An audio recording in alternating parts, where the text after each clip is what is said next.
It's Greg Wells from Raymarine, and I'm now going to show you some of the sailing features that we have on the Axiom Lighthouse 4 operating system. First of all, I'm going to show you about Laylines. So to set up Laylines on a boat, the first thing you need to do is to go into the appropriate race screen. So within the chart you have different modes. You have the normal navigate modes, but for the purposes of this we use the racing mode. Click on that, and now we're in the racing mode. You now have your boat displayed with some interesting vectors: your course over ground, your speed over ground, and your tide and wind. Within the settings of that screen you have, down into the settings, another option here called Laylines. The first thing you must do is set your angles for upwind and downwind. We're cruising on a boat today, it's light winds, our angles are going to be 51 degrees or thereabouts. You could, if you wish, and you had a racing boat, you could change this and use the boat's polars, which come from the manufacturers. You can choose your boat from a whole load of list, and it will put in the appropriate lay lines for that boat in any given wind condition. Okay, having set those lay lines,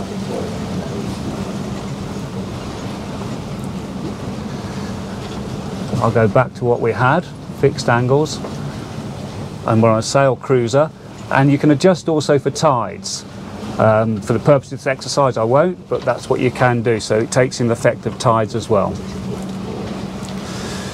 You can now see that we have these red and green angles as we're sailing upwind, and the boat is sailing as it should be along the red angle on port tack.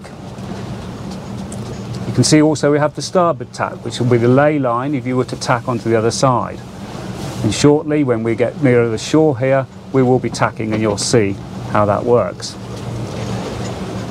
If I put in a go-to or a waypoint, it will then take those waypoints. So we could say we're going to this hook mark, and I put that as my go-to. You can now see that the lay line has formed. I'll take that data screen off. A trapezoid showing you where you're currently heading and where you need to get to be able to lay that waypoint, in this case the mark near hook. The big graphs here are showing that we've got a very shifty northerly, and this triangle that you've got there is giving you the first opportunity to lay based on the wind, or where you need to go to make sure you will lay should the wind shift right round to the left or right. Very simple lay lines. Following on from our lay lines, we're now going to go into a tack, so you can see how the lay lines will show where we're heading on starboard tack.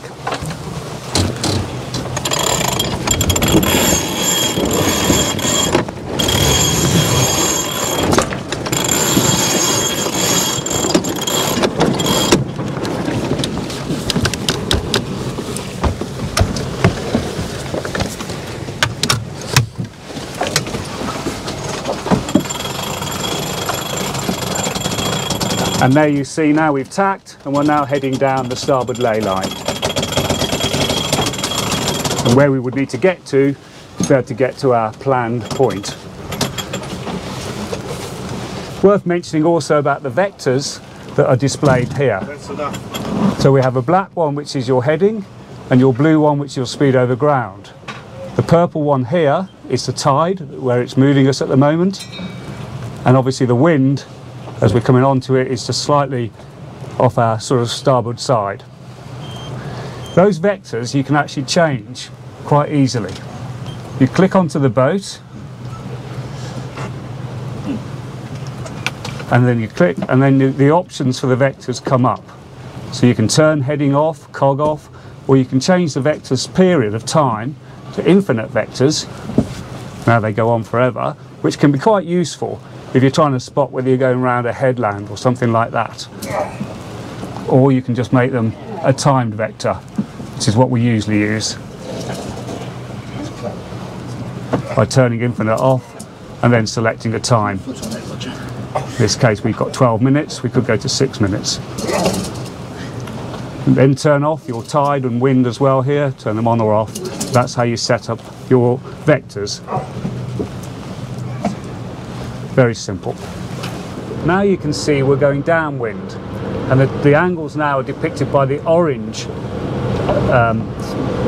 triangle, or sorry, square, and it's wind's flicking around a lot at the moment, but it's given us our optimal angle downwind. And again, you've got the wind shift history of when we should be jibing to our chosen waypoint. We can show that again on the dual screen with chart and dashboard.